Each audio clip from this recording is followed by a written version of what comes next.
আসসালামু আলাইকুম এভরিওয়ান। আবারও হাজির হয়ে গেলাম তোমাদের জন্য একটি লাভ স্টোরি নিয়ে, যেখানে কোটিপতি মালকিন নেশার ঘুরে পিচ্ছি একটি ছেলের সাথে রাত কাটিয়ে ফেলে। তারপর তাদের দুজনের সাথে কি কি ঘটে তা জানার জন্য অবশ্যই ভিডিওটা শেষ পর্যন্ত দেখতে হবে। তাহলে চলো এবার ভিডিও শুরু করা যাক। গল্পটি শুরু হয় জিন নামের এ মেয়েটিকে দেখিয়ে। গত এক সপ্তাহ ধরেই প্রতিদিন সে এ বাড়ি এসে অফিসের কাজ করে। জিন আজ একটু ড্রিঙ্কস করে ফেলেছিল। বাড়ি ফেরার সময় একটি গুন্ডা টাইপের লোক জিনকে বিরক্ত করতে শুরু করে। তখনই আমাদের হিরো ইয়াং এসে জিনকে বাঁচিয়ে নেয়। আর এখানে তোমাদেরকে বলে রাখি, জিন প্রতিদিন যে বারে যেত, ইয়াং সেই বারের একজন সিঙ্গার। এখন নেশার ঘরে থাকায় জিন হঠাৎ করে ইয়াংকে কিস করে বসে। তারপর তার বুকে মাথা রেখে ঘুমিয়ে পড়ে। ইয়ান তো জিনের এসব কর্মকাণ্ডে অনেক বেশি শকড হয়ে যায় আর এখানেই দাঁড়িয়ে থাকে। আসলে একটা ছেলে এরকম একটা সিচুয়েশনে কি বা করবে? হঠাৎ করে কোনো মেয়ে যদি আচমকায় এভাবে রোমান্স করতে শুরু করে তাহলে তো তার অবস্থা এরকম হওয়ারই কথা। যাই হোক, এদিকে জিনের গাড়ি ড্রাইভ করার মতো অবস্থা ছিল না, এজন্য ইয়াং তাকে তার বাড়িতে পৌঁছে দিতে যায়। বাড়িতে পৌঁছানোর পর জিন আবারও ড্রিঙ্কস করতে গেলে ইয়াং তাকে কোলে তুলে রুমে রেখে আসে। এবার ইয়াং চলে যেতে গেলে জিন তাকে কিছুতেই ছাড়তে চাইছিল না। জিন বলতে থাকে সে প্রতিদিন তার জন্য ওই বারে যায়। ইয়াং কিছু বলতে যাবে তার আগেই জিন আবারও তাকে রোমান্টিক একটা কিস করে থামিয়ে দেয়। পরের দিন সকালে ইয়ানের ঘুম যখন ভাঙে তখন সে নিজেকে জিনের রুমে দেখতে পায়। বাইরে সে জিন আর তার ম্যানেজার কিউবির কথাবার্তা শুনতে পায়। ম্যানেজার জিনকে সাবধান করে বলছিল আজকালকার ছেলেদেরকে জিন যেন এত সহজে বিশ্বাস না করে। তখনই জিন দেখে ইয়াং ঘুম থেকে উঠে পড়েছে। সে ইয়াং এর কাছে এসে বলে তার পোশাকগুলো নোংরা হয়ে গিয়েছিল, এজন্য সে সেগুলো ওয়াশ করার জন্য পাঠিয়ে দিয়েছে। এই বলে জিন ইয়াং এর জন্য নতুন কিছু পোশাক নিয়ে আসে আর বলে ইয়াং এর যদি এগুলো পছন্দ না হয় তাহলে সে তার জন্য আরো পোশাক নিয়ে আসবে। তারপর জিন তাকে ব্রেকফাস্ট সার্ভ করে আর বলে ইয়াং এর যদি এগুলো পছন্দ না হয় তাহলে সে তার জন্য অন্য খাবার নিয়ে আসবে। পুরাই একদম জামাই আদর। তবে ইয়াং গতকালের কথা বলতে গেলে জিন তাকে থামিয়ে বলে সেসব বিষয়ে তাকে চিন্তা করতে হবে না, জিন তার রেসপন্সিবিলিটি নিয়ে নিবে। সে যেহেতু ইয়াংকে গতকাল রাতে তার বাড়িতে নিয়ে এসেছিল তাই ইয়াংকে তার বাড়িতে পৌঁছে দেওয়ার দায়িত্ব এখন জিনের নিজেরই। আসলে নেশাগ্রস্ত থাকায় জিনের গতকাল রাতের কোনো ঘটনাই মনে ছিল না। তারপর ইয়াং জিনকে বলে তাকে 19 নম্বর রোডের হাই স্কুলে পর্যন্ত পৌঁছে দিলেই হবে। জিন অবাক হয়ে জিজ্ঞাসা করে তুমি কি হাই স্কুলে পড়ো নাকি? আর একজন হাই স্কুল স্টুডেন্ট হয়ে কিনা তুমি প্রতিদিন বারে যাও? ইয়াং বলে সে যে স্কুলের কথা বলেছে তার পিছনেই রয়েছে ইয়াং এর ইউনিভার্সিটিটি। তারপর জিন আবারও গতকাল রাতের কথা বলতে শুরু করে। সে জিজ্ঞাসা করে সেই কি সবকিছু আগে শুরু করেছিল? ইয়াং হ্যাঁ বললে জিন বলে এটা সে কিভাবে করতে পারলো? এই বলে গাড়ির ব্রেক থামিয়ে দেয়।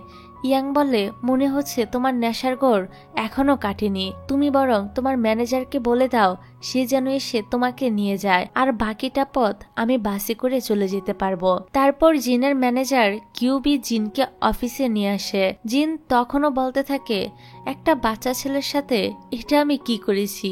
কিউবি বলে ইয়াং এর কিছুদিন পরেই গ্রাজুয়েশন শেষ হয়ে যাবে, সে মোটেও কোনো বাচ্চা ছেলে নয়। জিন বলতে শুরু করে একটা বাচ্চা ছেলেকে রাতে বাড়িতে নিয়ে যাওয়াটা তো আইনগত অপরাধ। এর জন্য এখন যদি তার কোম্পানির কোনো ক্ষতি হয়ে যায় তাহলে সে কি করবে? এখন কি তার ইয়াং এর দায়িত্ব নেওয়া উচিত নাকি তাকে বিয়ে করে ফেলা উচিত? কিউবি জিনকে একটু শান্ত হয়ে বসতে বলে। তারপর কিউবি জিনকে মনে করিয়ে দেয় আজ তার জি ফ্যামিলির 3 জন ছেলের মধ্যে একজনকে চুজ করার কথা ছিল বিয়ে করার জন্য। তারপর জিন এ বিষয়ে তার বাবার সাথে কথা বলতে যায়। জিন তার বাবাকে উদ্দেশ্য করে বলে তুমি তো বলেছিলে আমাকে চেয়ানের আগে অফিসের প্রজেক্ট কমপ্লিট করতে, আমি তো সেটাই করেছি, তাহলে হঠাৎ করে বিয়ের প্রশ্ন কেন আসছে? চেয়ান হচ্ছে জিনের সৎ ভাই। এখানে জিনের বাবা বলে তোমার তো এখন বয়স হয়ে যাচ্ছে, সে তার প্রপার্টি এবং অফিসের দায়িত্ব কাউকে দিয়ে দিতে চায়, এজন্য উনি ঠিক করেছে জিন এবং চ্যানের মধ্যে যে সবার আগে বিয়ে করবে সে বেশি সম্পত্তি পাবে। জিনের বাবা জিনকে জি ফ্যামিলির 3 ছেলের সাথে দেখা করতে বলে এবং তাদের মধ্য থেকে একজনকে লাইফ পার্টনার হিসেবে বেছে নিতে বলে। জিন এবার জি ফ্যামিলির ছেলেদের সাথে দেখা করতে চলে যায়। বড় ছেলেটা সবসময় ট্রেডিশনাল পোশাক পরে থাকে এবং তার আচার আচরণও একদম আগের যুগের মতো।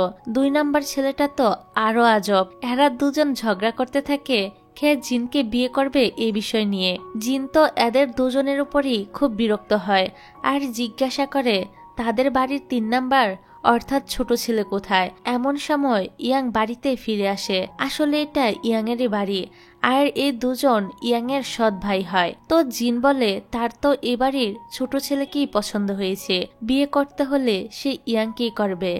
এটা শুনে ইয়াং সহ তার 2 ভাইও অবাক হয়ে যায়। তারপর জিন আর ইয়াং কথা বলার জন্য একটি কফি শপে আসে।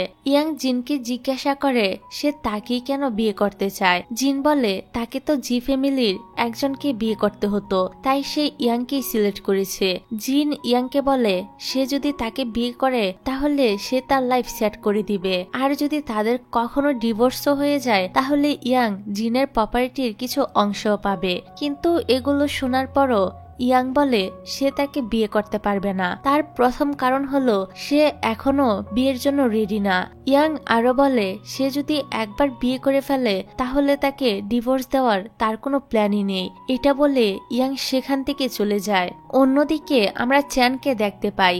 তার ম্যানেজার তাকে বলছিল তুমি কি জানো জি ফ্যামিলির ছেলের সাথে জিনের বিয়ে ঠিক হয়ে গিয়েছে। এর মানে কি তুমি বুঝতে পারছো? একবার জিনের বিয়ে হয়ে গেলে সে বেশি সম্পত্তি পেয়ে যাবে। এসব কিছু বলে ম্যানেজার চ্যানের কান ভাঙছিল। চ্যান বলে তাতে কি হয়েছে, জিন যদি সব সম্পত্তি পেয়েও যায় তাহলেও চ্যান জিনের জন্য খুশি হবে। সে জিজ্ঞাসা করে জিন কোন ছেলেকে পছন্দ করেছে। ম্যানেজার বলে জিন জি ফ্যামিলির ছোট ছেলে মানে ইয়াংকে পছন্দ করেছে। এটা শুনে চ্যান তো একটু অবাক হয়, কিন্তু কেন তা আমরা একটু পরে জানতে পারবো। পরের দৃশ্যে দেখা যায় ইয়াং যখন লাইব্রেরিতে স্টাডি করছিল তখন তার সামনে এক কাপলরা রোমান্স করছিল। ইয়াং বলে এটা পড়াশোনার জায়গা, তোমরা অন্য কোথাও গিয়ে এভাবে রোমান্স করো। ঠিক তখনই সেখানে জিন আসে আর বলে আরে তুমি তো দেখছি কিছুই জানো না, লাইব্রেরি হচ্ছে রোমান্স করার বেস্ট জায়গা। ইয়াং বলে তুমি এখানে কি করছো?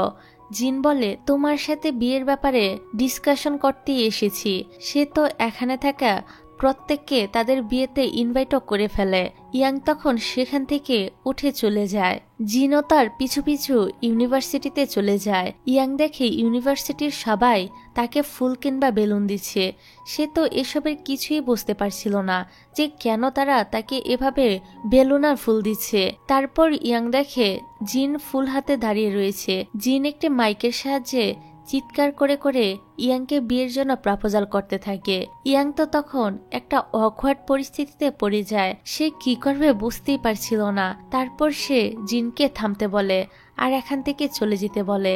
জিন ইয়াং এর নাম ধরে চিৎকার করে ডাকতে থাকলে গার্ড চলে আসে। সে বুঝতে পারে জিন এই ইউনিভার্সিটির স্টুডেন্ট নয়। গার্ড জিনকে বের করে দিতে চাইলে ইয়াং এসে তাকে থামিয়ে বলে সে তার পরিচিত। গার্ড তখন চলে গেলে ইয়াং জিনকে বলে সে যত পাগলামি করুক না কেন ইয়াং তাকে কোনোভাবেই বিয়ে করবে না। এই বললে ইয়াং যখন চলে যাচ্ছিল তখনই জিনের পায়ে ব্যথা শুরু হয়ে যায়, যেটা দেখে ইয়াং আবারও ফিরে আসে আর তাকে কোলে তুলে একটি বেঞ্চে বসিয়ে দেয়। ইয়াং তাকে আবারও জিজ্ঞাসা করে তার উদ্দেশ্য আসলে কি, সে কেন শুধুমাত্র তাকে বিয়ে করার জন্য এসব পাগলামি করছে। জিন তখন বলে সে যেদিন প্রথম ইয়ানকে বাড়ি দেখেছিল সেদিনই সে তার প্রেমে পড়ে গিয়েছিল আর এজন্যই এখন সে বেশি করে চাইছে তাকে বিয়ে করতে। এসব শুনে এবার ইয়াং তো জিনকে কিছু না বলেই এখান থেকে চলে যায়। এদিকে কিউবি আসে জিনকে নিয়ে যাওয়ার জন্য। তখনই ইয়ান সেখানে আবারও ফিরে আসে। সাথে করে সে একজোড়া স্লিপার এনেছিল জিনের জন্য। সে নিজ হাতে জিনকে সেটি পরিয়ে দেয় আর বলে চলো আমরা বিয়ে করে ফেলি। এই কথা শুনে জিন তো একদম অবাক হয়ে জিজ্ঞাসা করে, কি বললে তুমি? ইয়াং বলে, চলো আমরা বিয়ে করে নেই। কিছুক্ষণ আগে ইয়াং তো চলে গিয়েছিল, তবে তার তো জিনের ওই কথাটা খুবই ভালো লেগেছিল যে প্রথম দেখাতেই সে ইয়াংকে ভালোবেসে ফেলেছে। আসলে ইয়াং এর ব্যাপারটাও এরকম, সেও প্রথম দিন জিনকে বারে দেখেই তার প্রেমে পড়ে গিয়েছিল। এমনকি যে ফুলের বুকেটটি জিনের হাত থেকে পড়ে গিয়েছিল, ইয়াং সেটি তুলে নিজের কাছে রেখে দিয়েছিল। তারপর ইয়াং জিনকে তার সাইকেলে বসিয়ে দুজন একসাথে ফিরতে থাকে। তারপর জিন ইয়াংকে তার বাসায় নিয়ে আসে এবং খুব শীঘ্রই তাকে বিয়ে করার কথা বললে ইয়াং বলে সে তো এখনই তাকে বিয়ে করতে পারবে না, কারণ তার এখনো বিয়ের বয়স হয়নি। এই শুনে জিন বলতে থাকে, কি? তার মানে আমি একটা পিচ্চি ছেলেকে ধরে নিয়ে এসেছি বিয়ে করার জন্য?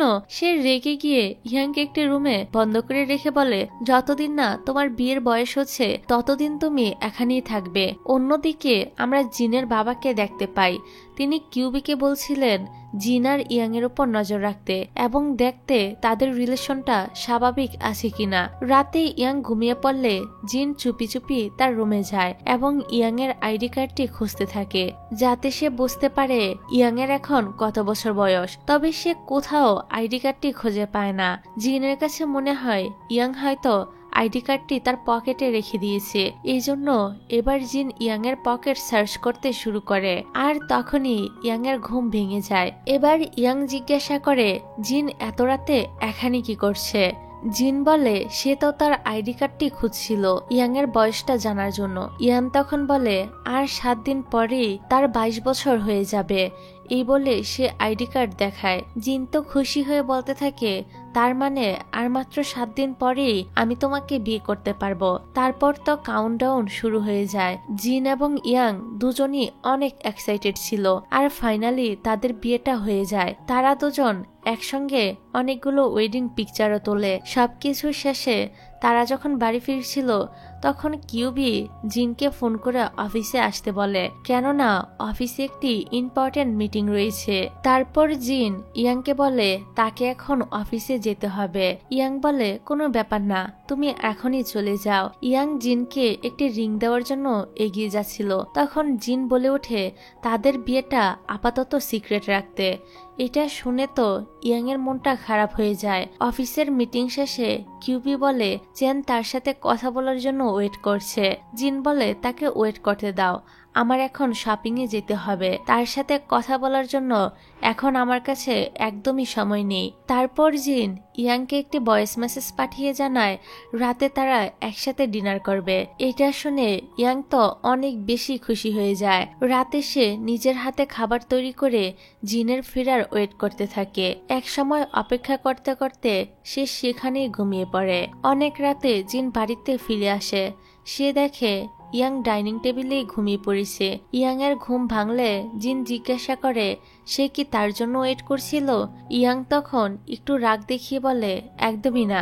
এবার ইয়াং চলে যেতে নিলে জিন তাকে আটকিয়ে কিছু জিনিস দেখাবে বলে নিয়ে যায়। জিন ইয়াংকে দেখাতে থাকে যে সে তাদের দুজনের সব প্রয়োজনীয় জিনিস ম্যাচিং করে কিনে এনেছে। এসব কিনতে গিয়েই তার বাড়ি ফিরতে লেট হয়ে গিয়েছে।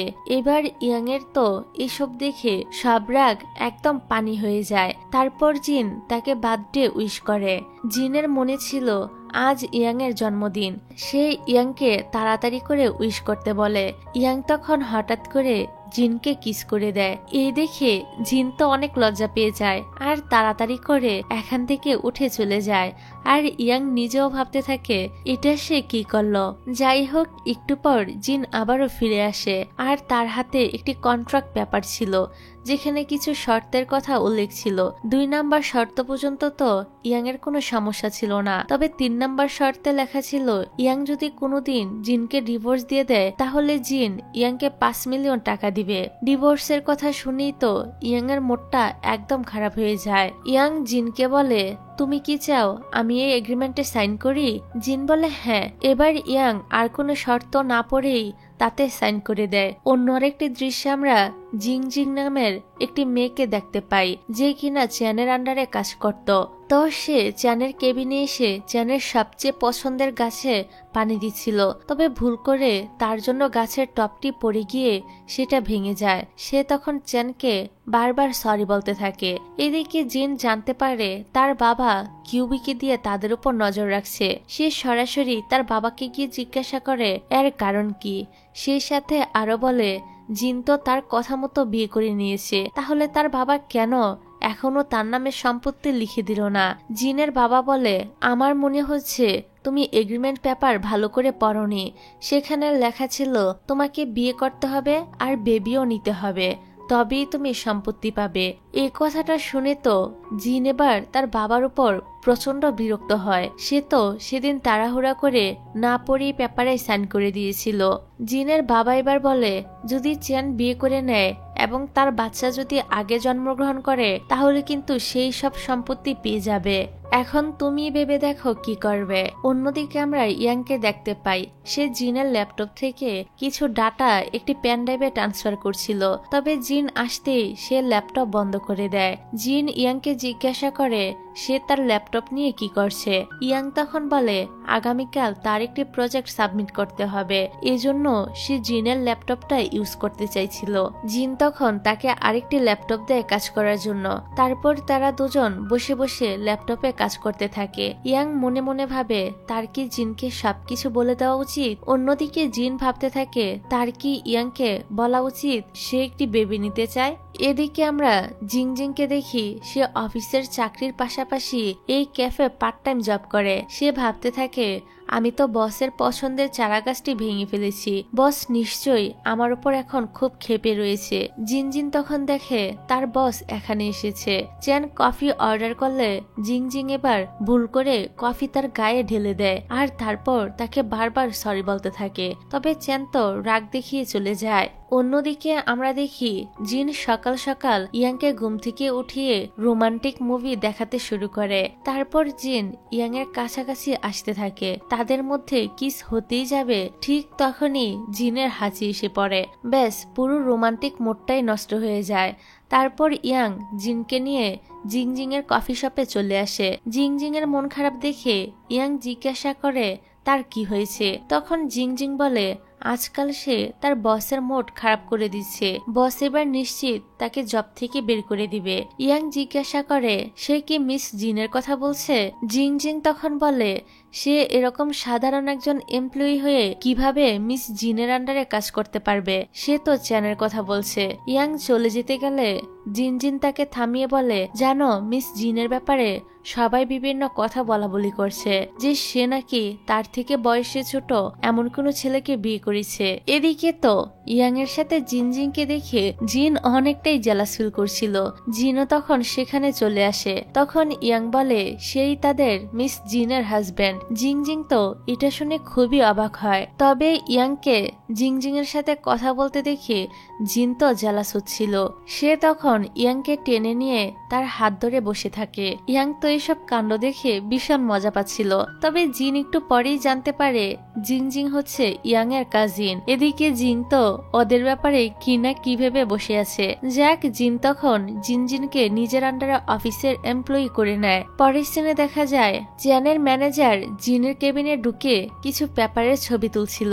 কিউবিকে সেদিকে আসতে দেখে সে একটি আলমারির ভিতরে লুকিয়ে পড়ে। তারপর কিউবি আসে জিনের কেবিনে জিনের বাবার কথায় ক্যামেরা সেট করে রাখতে, যাতে সে এখনো জিনের উপর নজর রাখতে পারে যে সে ইয়াং এর কেয়ার করে কিনা। কিউবি একসময় আলমারির দরজা খুলে দেখে সেখানে চ্যানের ম্যানেজার ক্যামেরা হাতে দাঁড়িয়ে রয়েছে। সে তো মনে করে জিনের বাবা চ্যানের ম্যানেজারকেও ছবি তোলার দায়িত্ব দিয়েছে। কারুর পায়ের শব্দ শুনে সেও আলমারির ভিতরে লুকিয়ে পড়ে। তখনই সেখানে জিংজিং এসেছিল জিনকে কিছু ফাইল দেখাতে, কিন্তু জিনকে না পেয়ে সে ফিরে যাচ্ছিল। এমন সময় তার কাছে মনে হয় আলমারির ভিতরে কিছু একটা রয়েছে। দরজা খুলতেই সে তাদের দুজনকে দেখতে পায়। কারুর পায়ের শব্দ শুনে কিউবিরা জিনজিংকেও ভিতরে টেনে নেয়। এবার দেখা যায় অফিসে জিন আর ইয়াং এসেছে। জিন বাইরে গেলে ইয়াং জিনের ল্যাপটপ থেকে আবারও কিছু একটা পেন ড্রাইভে ট্রান্সফার করতে থাকে। চ্যানের ম্যানেজার ওই সময় তার একটি ছবি তুলে নেয়। কিউবি বলে, এখন তো জিন নেই, তাহলে তুমি ছবি তুলছো কেন? জিন চলে আসলে ইয়াং তাকে ভুলিয়ে প্যানড্রাইভটি ল্যাপটপ থেকে বের করে নেয়। কিউবি চ্যানের ম্যানেজারকে বলে, এখন তো তারা একসাথেই আছে, তাহলে এখন কেন ওদের ছবি তুলছো না? তো বাধ্য হয়ে চ্যানের ম্যানেজারও কিউবির সাথে ওদের ছবি তুলতে শুরু করে। জিংজিংও তখন ওদের দেখা দেখি ছবি তুলতে থাকে।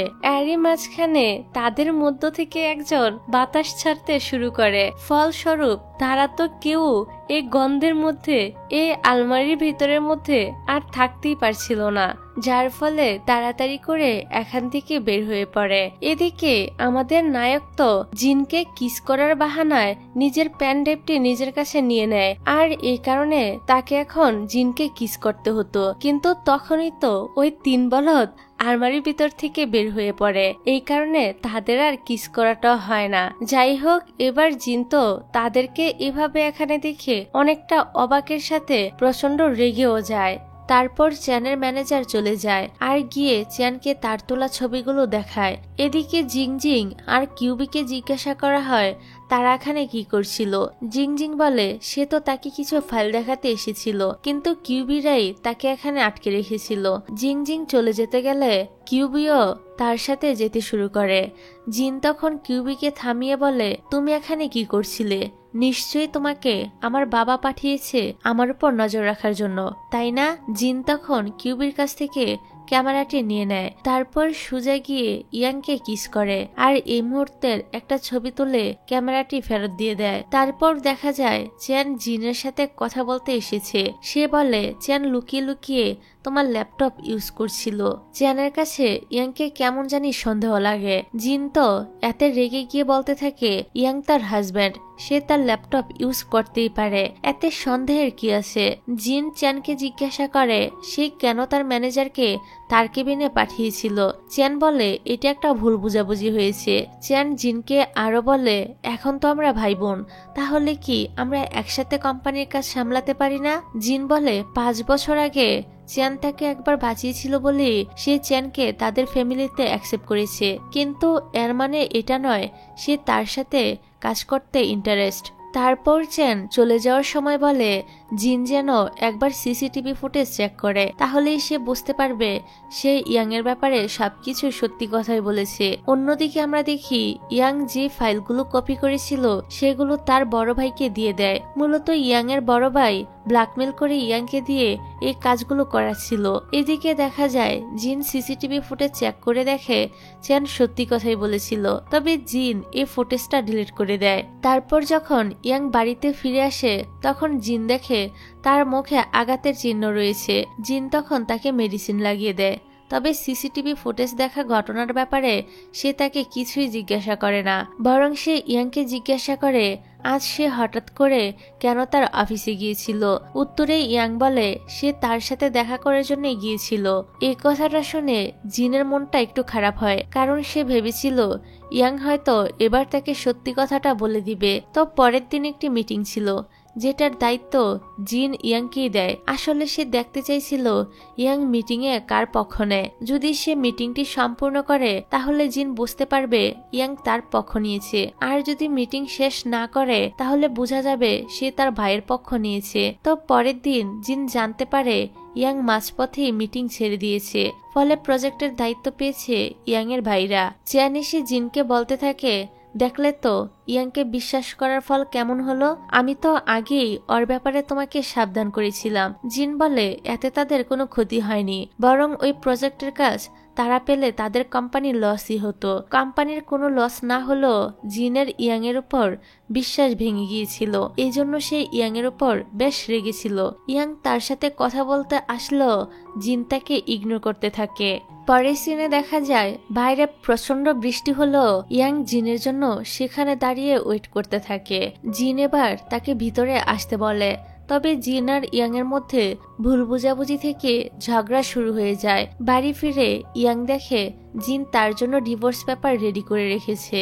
ইয়াং জিনের সাথে কথা বলতে গেলে জিন দরজা আটকে বসে থাকে। উপাস থেকে ইয়াং বলতে থাকে সে তাকে বিয়ে করেছে ডিভোর্স দেওয়ার জন্য নয়, কিন্তু জিন বাইরে আসার পর আবারও ইয়াং এর সাথে ঝগড়া করতে শুরু করে। তবে কিছুক্ষণ পরেই সে ইয়াং এর রুমে চলে আসে, কারণ তার রুমে নাকি তার বেশি শীত লাগছিল। জিন ইয়াং এর ব্যাডেই ঘুমিয়ে পড়ে আর একটা সময় ইয়াংকে ধাক্কা দিয়ে নিচে ফেলে দেয়। কি একটা অবস্থা। তারপর জিন বলতে থাকে তার ভীষণ শীত লাগছে। ইয়াং তখন তাকে জড়িয়ে ধরে থাকে। সকালে জিন ঘুম থেকে উঠে দেখে সে ইয়াং এর কাঁধেই মাথা রেখে ঘুমিয়ে পড়েছে, আর তার কাছে ইয়াংকে দেখতে একটু অন্যরকম লাগছিল। খাবার খাওয়ার সময় ইয়াং প্রথমবার জিনের নাম ধরে ডাকে। এতদিন সে তাকে মিস জিন বলেই ডাকত। তো ইয়াং এর মুখে জিনের নাম শুনে জিন তো অনেক খুশি হয়ে যায়। এখানে ইয়াং বলে সে যখন প্রথমবার তাকে ওই বাড়ি দেখেছিল সেদিন থেকেই সে তাকে পছন্দ করতে শুরু করেছিল। ইয়াং এর কথা শুনে তো জিন অনেক বেশি খুশি হয়, আর ফাইনালি ওদের সব ঝগড়া শেষ হয়ে তারা আবারও এক হয়ে যায়। তারপর জিন অফিসে চলে গেলে ইয়াং যায় কিউবির সাথে দেখা করতে। সেই কিউবিকে জিজ্ঞাসা করে জিন ঠান্ডা আবহাওয়াকে অনেক ভয় পায়, এর কারণ কি? কিউবি তখন বলে 5 বছর আগে জিনকে কেউ কিডন্যাপ করে আইসক্রিম ডেলিভারি করে এমন একটি গাড়ির ভিতরে বন্দি করে রেখেছিল। সেখান থেকেই জিন অতিরিক্ত ঠান্ডা আবহাওয়াকে ভয় পেতে শুরু করে। তবে সৌভাগ্যবশত ওই দিন চেন তাকে বাঁচিয়ে নিয়েছিল। তবে আমরা কেউই এখনো জানি না সেদিন চেন কিভাবে জিনকে খুঁজে পেয়েছিল। পরের সিনে দেখা যায় জিন জিংজিংকে জিজ্ঞাসা করছিল ইয়াং এর কি কোনো সমস্যা আছে নাকি, সে সবসময় জিনের থেকে দূরে দূরে থাকে কেন। জিংজিং বলে ইয়াং যখন হাই স্কুলে পড়তো তখন সে একটি মেয়েকে পছন্দ করত। ইয়াং যেদিন মেয়েটির সাথে দেখা করতে গিয়েছিল সেদিনই ইয়াং এর একটা অ্যাক্সিডেন্ট হয়ে গিয়েছিল। এখন বাড়ি ফিরে জিন ইয়াংকে জিজ্ঞাসা করে সে মেয়েটি কে ছিল যাকে ইয়াং পছন্দ করত। ইয়াং বলে তুমি কোন মেয়ের কথা বলছো? জিং বলে ও আচ্ছা, তুমি বুঝতেই পারছো না যে আমি কোন মেয়ের কথা বলছি। জিন তো আবারও ইয়াং এর সাথে এই বিষয়টা নিয়ে ঝগড়া করতে শুরু করে। তখন ইয়াং জিনকে কিস করে থামিয়ে দেয় আর বলে সে শুধুমাত্র জিনকেই ভালোবাসে, অন্য কোনো মেয়েকে না। পরদিন সকালে জিন অফিসে গেলে ইয়াং জিনের রুমে আসে। সেখানে থাকা জিনের একটি ছবি দেখে ইয়াং এর কিছু একটা মনে পড়তে থাকে। এমনকি ছবিটির পিছনের লেখা তারিখ দেখে ইয়াং এর কাছে মনে হয় এটা তারই হ্যান্ডরাইটিং। তবে ইয়াং এর তো কিছুতেই স্পষ্ট কিছু মনে পড়ছিল না আগে কখনো তার সাথে জিনের দেখা হয়েছিল কিনা। তারপর ইয়াং জিনকে এই ছবিটির ব্যাপারে জিজ্ঞাসা করে।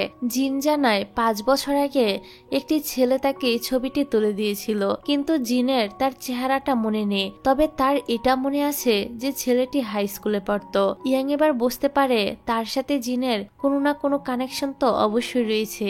ইয়াং এই ছবিটি নিয়ে জিংজিং এর কাছে যায় এবং 5 বছর আগে কিভাবে তার অ্যাক্সিডেন্ট হয়েছিল সেই কথা বলতে বলে। জিংজিং জানায় ইয়াংকে তারা একটি আইসক্রিম ডেলিভারি গাড়ির কাছে খুঁজে পেয়েছিল সেন্সলেস অবস্থায় এবং তাকে মাথায় আঘাত করা হয়েছিল।